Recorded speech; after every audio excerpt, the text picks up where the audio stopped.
Bienvenue sur 8 Mont-Blanc, débat en vue de ce deuxième tour des élections présidentielles. Vous le savez évidemment, Marine Le Pen face à Emmanuel Macron. Deux soutiens de ces candidats sur ce plateau. On va parler bien sûr de l'actualité politique et j'espère aussi un petit peu des dossiers locaux. Honneur aux dames, merci beaucoup à vous. Brigitte Thierry-Audubert d'être avec nous. Vous êtes conseillère municipale de Quintal et aussi candidate aux élections législatives sur la première circonscription de la Haute-Savoie. Et vous représentez Marine Le Pen. Vous êtes Front National, très clairement. Mais tout à fait.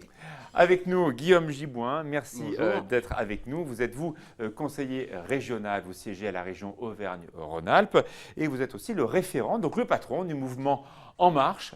Donc vous représentez Emmanuel Macron pour le département de la Haute-Savoie. Merci d'être avec nous. On va rentrer tout de suite dans le débat. Des photos vont s'afficher sur l'écran géant qui est juste derrière nous et vous allez pouvoir commenter sur tout cela. On a fait un tirage au sort avant de démarrer. D'abord, cette photo, c'est vous, Guillaume Gibouin, qui allez commencer.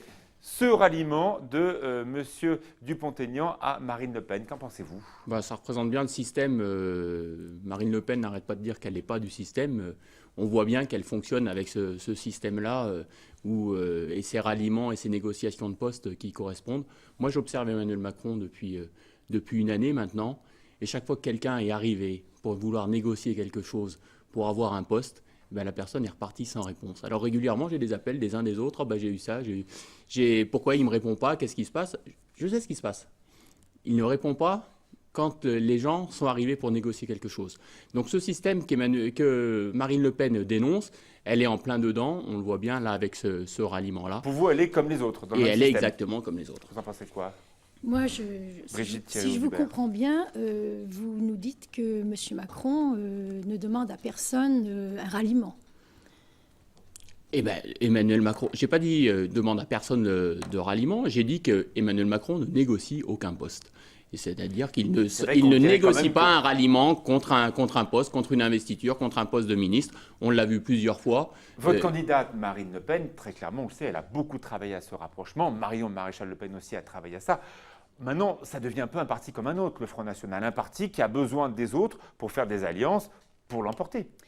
Eh bien, vous avez raison, je dirais enfin, ce parti va devenir un parti comme un autre. Car on a besoin, effectivement, chez nous, de forces qui viennent de l'extérieur, c'est-à-dire d'autres partis. On n'est pas tous réunis ensemble en fermant les portes aux autres. Et là, je pense que pour la première fois, c'est historique. Oui, et vous le faites. Attendez, j'ai pas fini. Non, mais s'il vous plaît, attendez. Oui.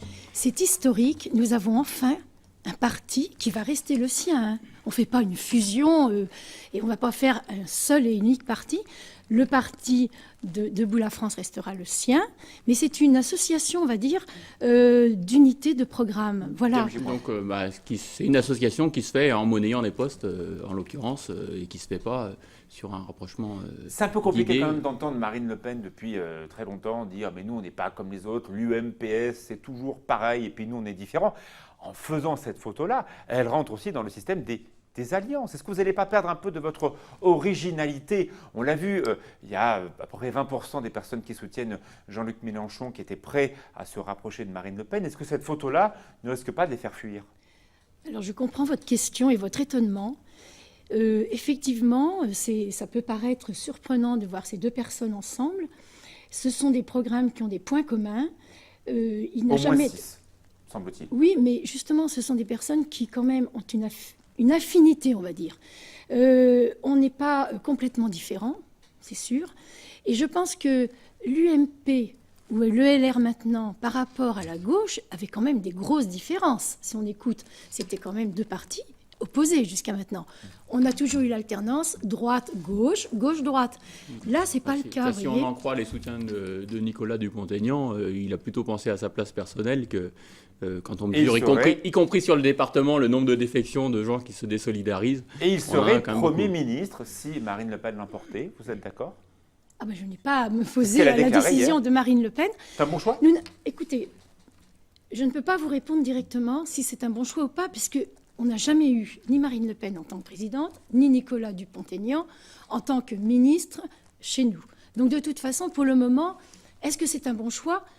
À mon avis, il va certainement lui apporter quelque chose et elle aussi, ça va être un échange. Alors, on va voir donc la photo de ce deuxième tour. Bien sûr, ce grand débat que l'on attend sur toutes les chaînes, Marine Le Pen face à Emmanuel Macron.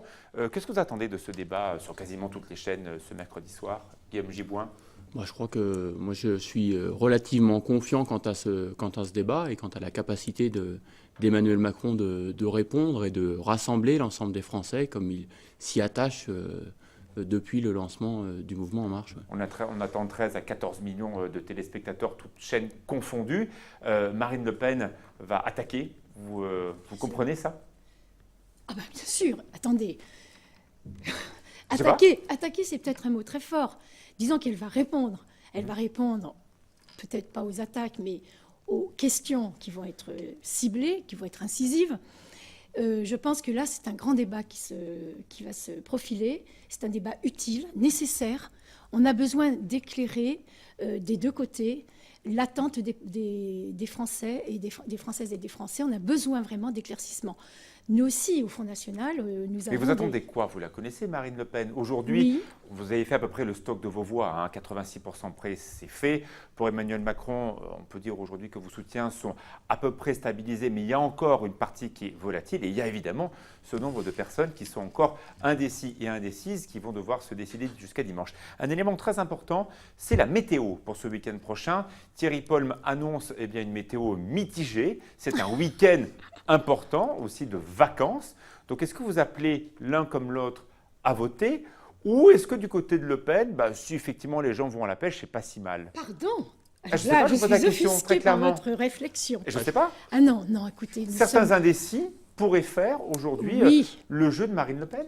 Alors justement, je crois qu'il y a quelque chose qui s'appelle la procuration. Ça n'empêche pas les gens Donc de vous partir en incitez les vacances. gens à aller faire des procurations Ah et à non. voter pour Oh là Marine Le là, Pen. je n'insiste. Non, pas du tout. C'est pas du tout. Vous n'avez pas comprise. Mais je vous écoute. Je dis simplement qu'il y a le système des procurations. Il y en a évidemment beaucoup qui vont être proposés, forcément.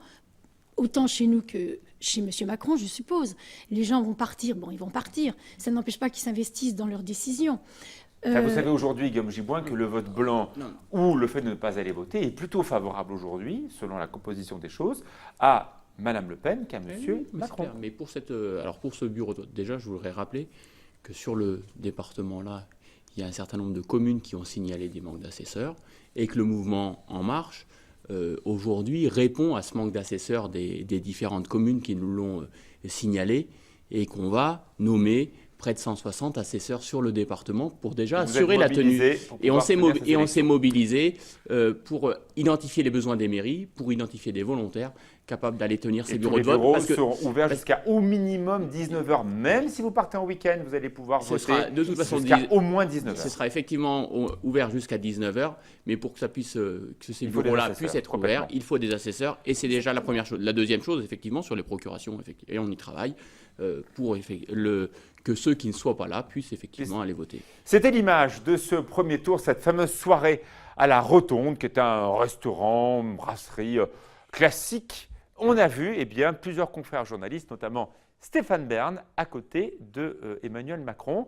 On a vu aussi d'autres personnalités, journalistes, acteurs, etc., etc. Vous en pensez quoi de cette image de la semaine dernière? Je vais vous dire, c'est une image typiquement parisienne. Ça ne m'étonne pas du tout.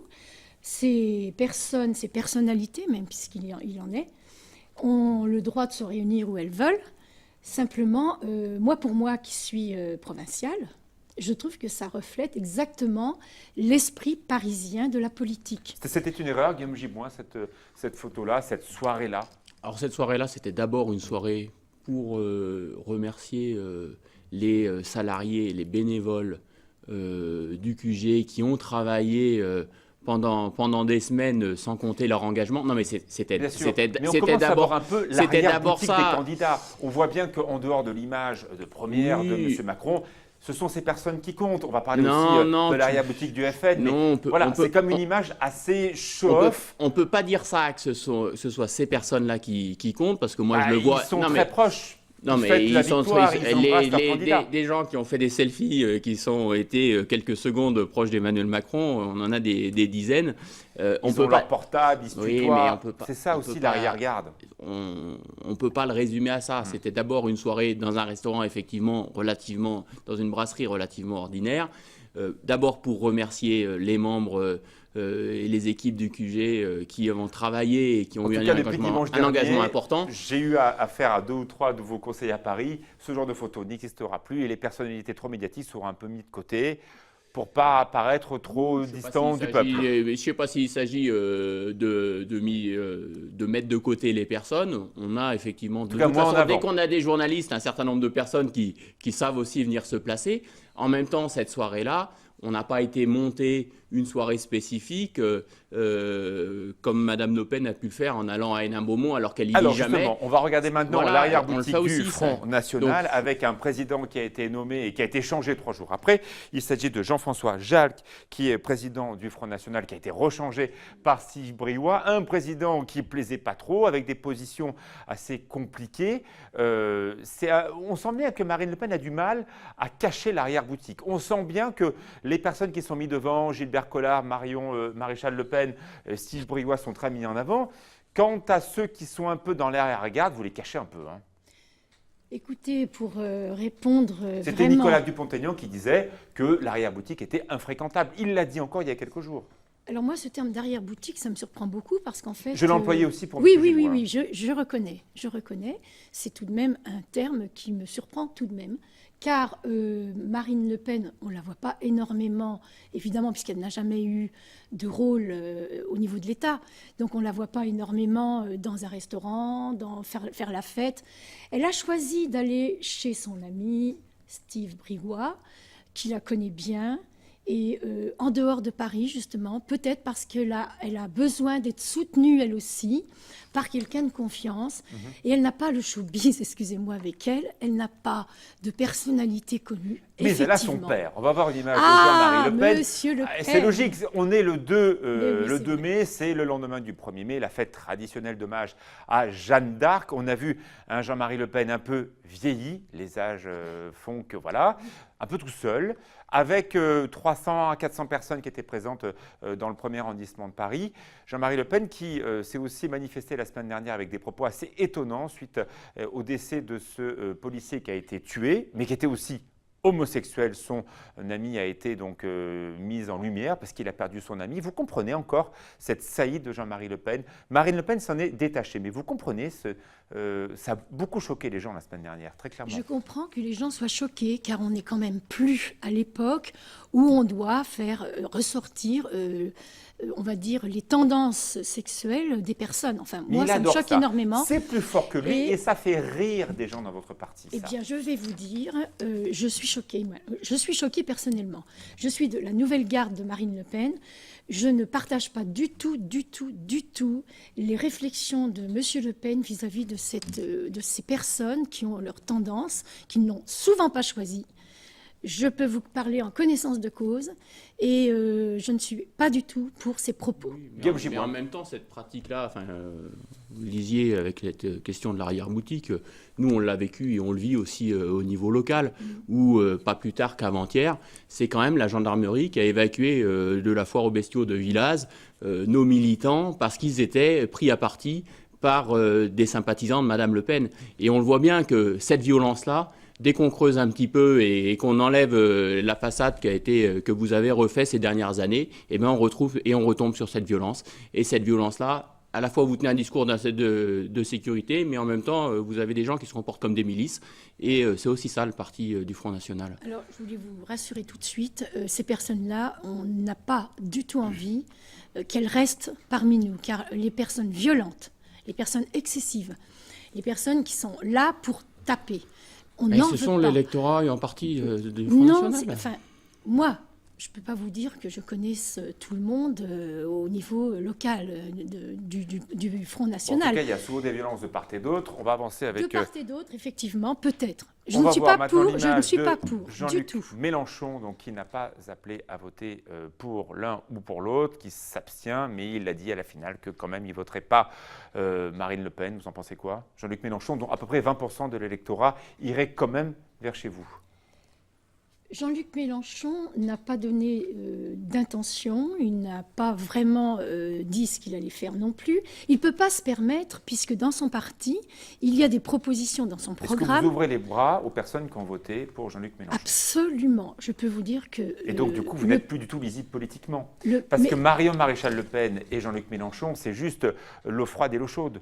Alors, Ou le blanc ou le il noir. y a dans tous les mouvements, je pense que chez M. Macron, c'est pareil, Et là, c'est les opposés, tous là. les univers. Mais il y a tous les univers, on ne peut pas fermer la porte aux personnes qui sont d'accord avec les parties intéressantes du programme, surtout, on va dire le niveau social des Français, l'handicap, etc.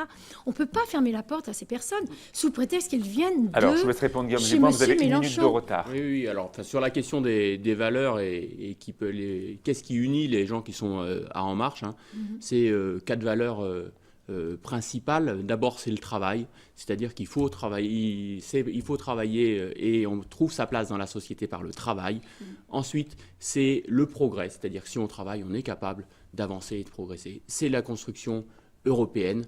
Et c'est l'émancipation individuelle, c'est-à-dire On a vu hier Et soir ces valeurs-là, c'est Monsieur autour de ces Mélenchon valeurs-là qu'on se ne retrouve. pas accepter, enfin, M. Macron ne pas accepter la proposition de M. Mélenchon qui se plaçait comme un potentiel Premier ministre et qui disait pourquoi pas abroger la loi travail, comme ça vous aurez une partie de nos voix.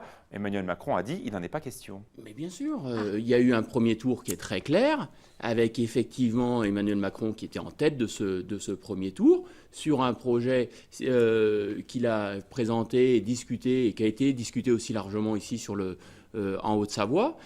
Maintenant, il faut continuer à porter ce projet-là, à dialoguer avec tout le monde, parce que En Marche, c'est aussi ça, et on va le Oui, voir il y a encore quand ce même soir une à image Annecy. liée au marché le lendemain du premier tour. On va voir le cours de bourse du lendemain du premier tour. La bourse est envolée le lendemain du premier tour suite aux belles performances d'Emmanuel Macron. Vous savez que quand on voit ça, on se dit, voilà, les financiers, ils ont choisi leur parti.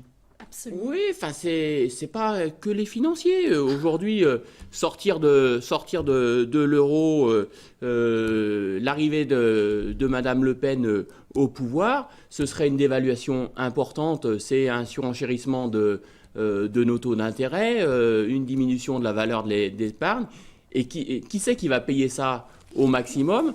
Ce sont les classes populaires, parce qu'une taxe aux frontières sur les produits qui entrent, eh ben, c'est pas la taxe aux frontières qui va faire que les gens vont plus acheter de cacao Et ou vont également plus aussi acheter de les café. travailleurs qui travaillent, par exemple en Suisse, nous avons 150 000 frontaliers qui passent de part et d'autre. Si demain on limite l'accès des produits La manufacturés, réciproque va s'appliquer. alors on fait Au comment avec niveau nos des frontaliers? Non, au niveau des frontaliers, la frontière n'est pas fermée. Les frontaliers pourront toujours aller Vous savez travailler. très bien qu'ils auraient les mêmes problèmes de l'autre côté. Le principe Ils ont- d'assurance chômage, le principe de réciprocité, la question des mutuelles. Les frontaliers les vivent au quotidien. Les Savoyards français qui vont travailler en Suisse sont comme nos immigrés qui viennent en France, ils vont trouver un travail ailleurs. Vous en faites quoi de ces gens-là? C'est tout à fait normal que les frontaliers Vous n'êtes soient... pas inquiet pour eux? Absolument pas, puisque nos frontaliers ont toujours existé. En Haute-Savoie, il y a toujours eu des Ils sont frontaliers, il y a plus toujours eu des importants, travailleurs. Le premier employeur d'Auvergne-Rhône-Alpes, c'est la Suisse. Mais c'est normal que la Suisse ouvre ses bras. Le savoir-faire français est reconnu Il ne faut en pas Suisse. imaginer que les autres pays vont rester aussi ouverts si on se referme. Je crois qu'il faut avoir une certaine logique. À vous de répondre rapidement. Oui, s'il vous plaît. je retiens le mot referme. Non, on ne va pas se refermer du tout. La frontière, ce ne sera pas un mur. C'est vrai que ce sont des souplesses, des frontières qui sont des membranes, qui sont des passages protégés, mais ce ne sera pas un mur. Vous avez bien vu que ce qui s'est passé en Suisse, l'arrivée du franc fort a aujourd'hui handicapé complètement le tourisme suisse qui a perdu 7% sa valeur depuis ces 3 dernières années. Si demain le franc change complètement, et c'est plus l'euro, c'est en l'occurrence le franc, pour nous les Français, est-ce qu'il va y avoir des vrais problèmes sur plein de domaines? Un franc, Chez nous les Savoyards, je parle de nous. oui, alors les Suisses, le franc suisse, effectivement. C'est une là, catastrophe pour le Là, tourisme. chez C'est une catastrophe. Chez eux, les Suisses, ils ont une valeur, une monnaie qui est tellement élevée par rapport à la monnaie mondiale. Il faut quand même qu'ils fassent attention à ça. Ils vont plus être compétitifs. Nous, notre franc n'aura rien à voir avec le franc suisse. On parle de l'écu. Ah non. Un franc égalera un Guillaume euro. Giboin, vous êtes un peu en retard. Voilà, mais ce qui est sûr, c'est que on le voit bien avec cet exemple de la Suisse, c'est que ces fluctuations monétaires, elles ont un impact direct sur le travail, sur l'emploi, sur le pouvoir d'achat particulièrement des couches populaires. Et voilà, rassurer les marchés, c'est aussi permettre de maintenir une monnaie qui fasse que les classes populaires particulièrement conservent leur pouvoir d'achat. Et c'est ça aussi qui est important. On va parler un petit peu de valeurs. Vous êtes quasiment proche maintenant dans les temps de parole. La Manif pour tous soutient, en tout cas, de manière un petit peu indirecte, la candidature de Marine Le Pen. J'observe que vous êtes venu sur le plateau avec une jolie croix. Donc vous êtes croyante, j'imagine? Catholique. C'est un élément de décoration ou c'est votre non, croyance? pas du tout. Je suis catholique pratiquante. Et je en quoi même... ça va Attendez, changer votre j'ai position politique? Une précision à faire. Je suis même chef de chœur d'une chorale. Donc vous voyez, je suis aussi dans la musique, pourtant, dans la ce culture. matin, La Croix appelle à voter contre Marine Le Pen. C'est votre journal, si vous êtes catholique pratiquante. Je ne lis pas que La Croix. Effectivement, ça pourrait être une référence. Non, je lis beaucoup plus de revues que La Croix. Donc, je réponds à votre question sur... Est-ce que vous aviez défilé déjà à l'époque pendant... Oui. Oui. Alors, Alors, ce qui m'intéresse dans cette manifestation... assez rapidement, s'il vous plaît. C'est plutôt... Oui, rapidement. Hein, c'est plutôt l'histoire de l'infertilité chez les couples. Donc, c'est-à-dire la PMA. La PMA, c'est la procréation médicalement assistée, c'est mon domaine. J'ai travaillé 25 ans dans l'industrie pharmaceutique, donc 15 ans dans la gynécologie et la fertilité, justement. Et là, je pense que c'est vrai qu'on a raison d'aider les couples infertiles à pouvoir faire des enfants. La GPA, c'est autre chose. C'est une... Enfin, on n'en est même pas à la PMA, on n'en est même pas à la GPA, on en est juste à savoir si des personnes de même sexe peuvent se marier. Marion Maréchal Le Pen l'a dit, si sa tante est élue, elle en fera une question personnelle, que le mariage pour tous, qui est aujourd'hui une réalité, n'existe plus. C'est ce qu'elle a déclaré hier soir sur BFM TV. J'ai la réponse dans notre programme. Rapidement, s'il vous plaît. Oui, nous ferions un Pax amélioré. Donc vous n'êtes plus pour le mariage? Pas vraiment. Le mot mariage n'est pas vraiment agréé par notre groupement. Aujourd'hui, la manif pour tous, l'objectif d'Emmanuel Macron, c'est effectivement de réunir tous les Français. Et c'est la question du mariage, c'est effectivement reconnu pour En Marche comme une liberté de choix. Et on n'a pas à s'immiscer dans ces libertés individuelles. Une majorité des Français, 60%, ne souhaitent pas réouvrir ce débat sur le mariage pour tous, considérant qu'il y a d'autres problématiques aujourd'hui à gérer. Je crois qu'il y a bien sûr, on l'a vu nous avec la Grande Marche et le porte-à-porte qu'on a fait l'an dernier, les thématiques qui ressortent en premier, c'est le travail, c'est le logement, c'est l'éducation, et c'est effectivement pas ces sujets sociétaux que s'accapare pourtant un certain nombre de Sens Commun partis. aujourd'hui est en train de distribuer les bons et mauvais points. Ce n'est pas des bons points pour Emmanuel Macron. Pourtant, on l'a vu à un moment discuter avec Philippe de Villiers, on l'a vu discuter Emmanuel Macron avec Sens Commun. Il n'a pas du tout Sens Commun avec lui aujourd'hui. Non, mais bien sûr qu'il n'a pas. Mais pourquoi? Expliquez pourquoi. Il n'a pas, Emmanuel Macron, Sens Commun avec lui, parce qu'effectivement, il se positionne sur cette liberté qui n'est pas du tout celle exprimée par Sens Commun. Pour autant, il discute avec, parce que comme il l'a toujours dit, il discutera avec tout le monde, il ira voir tout le monde, il conservera la liberté de presse de façon totale. Et c'est avec Emmanuel Macron, c'est vraiment ce choix de la République qui fait ces libertés. Vous parlez de liberté de presse, je vais vous faire réagir très rapidement à un cadre du Front National qui souhaitait créer un ordre des journalistes. C'est vrai que la presse est malmenée depuis quelques jours. On l'a vu hier au meeting de Villepinte. Marine Le Pen a interdit certains de ses militants de rencontrer les journalistes. Un cadre du Front National souhaite qu'il y ait un véritable ordre des journalistes. C'est quand même une certaine censure, comme en Tunisie, comme en Turquie.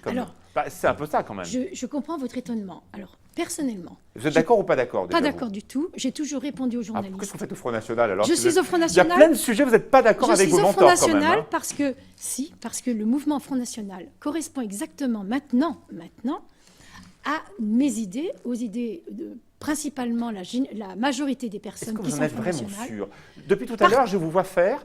J'ai l'impression que vous êtes plutôt séduite par le visage de Marine Le Pen, mais sur beaucoup d'idées, vous n'êtes pas tout à fait d'accord avec eux, il me semble. Si, non, détrompez-vous, je suis d'accord avec mais sur ça, vous n'êtes pas d'accord. Alors là, je ne suis pas d'accord sur le fait... Non, attendez, vous ne m'avez pas vraiment laissé parler. Rapidement, je ne suis pas d'accord sur le fait du du mot journalisme. Marine Le Pen n'a jamais eu avec elle aucun média, ni presse, ni média oral, ni média audio. Donc, comment voulez-vous qu'elle réagisse de façon sympathique vis-à-vis des journalistes? Moi, j'aimerais que ça change. Donc vous êtes en tout cas contre cette proposition d'un cadre du Front National. On arrive à la fin du débat. Je vous laisse évidemment terminer dans quelques instants. Vous avez une minute, face caméra. Ma question toute simple, est-ce déjà trop tard, ce deuxième tour? Est-ce qu'aujourd'hui, vous êtes sûr de votre candidat? Est-ce que finalement, c'est Marine Le Pen qui va l'emporter? C'est comme ça? Ou est-ce que c'est Emmanuel Macron? Du fond du cœur, vous avez 1 minute devant la caméra qui est ici pour expliquer pourquoi voter pour votre candidat. Emmanuel Macron, le choix d'Emmanuel Macron, c'est d'abord un choix de pragmatisme et de réalisme. On l'a vu ici sur les pays de Savoie, avec par exemple le suramortissement qu'ont largement utilisé les sociétés de décolletage, avec la simplification d'un certain nombre de démarches administratives pour les stations de ski. C'est des choses qui ont été mises en place par Emmanuel Macron lorsqu'il était ministre. C'est aussi l'esprit de ce programme, de continuer à travailler avec pragmatisme, de garder bien sûr une ouverture importante.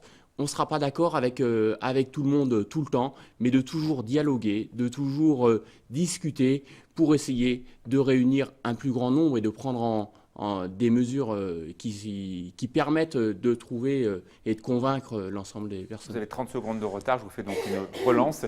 Il est comment, Emmanuel Macron? Vous l'avez rencontré à plusieurs reprises. Est-ce qu'il est fidèle à l'image qu'on voit? Est-ce que c'est un Parisien? Alors Emmanuel Macron, il a été largement déformé par... Mais vous, votre avis à vous? Il est comment ce gars? Pour moi, c'est quelqu'un de très simple déjà, de très abordable, qui discute très, très facilement. La relation, moi je l'ai vu quand il est venu ici en Savoie et en Haute-Savoie fin septembre, début octobre, où j'ai été le chercher au train à Chambéry. Il arrive en seconde classe, il repart avec un EasyJet, il se promène dans les voitures des militants. Et voilà, on n'est pas du tout dans du showbiz ou dans quelqu'un qui serait à des lieux de hauteur. On est face à une personnalité qui est très terre-à-terre et qui est très facile d'approcher, qui a aussi envie de répondre tout le temps. Quand il est face à la discussion avec quelqu'un, il cherche toujours à répondre et à convaincre. Merci beaucoup Guillaume Giboin. Je vous laisse clôturer en 20 secondes pour être exactement au même temps de parole. Et vous êtes pour Marine Le Pen, on le rappelle. Oui, absolument, même si vous en doutez. Je suis pour Marine Le Pen. Je suis surtout pour le peuple.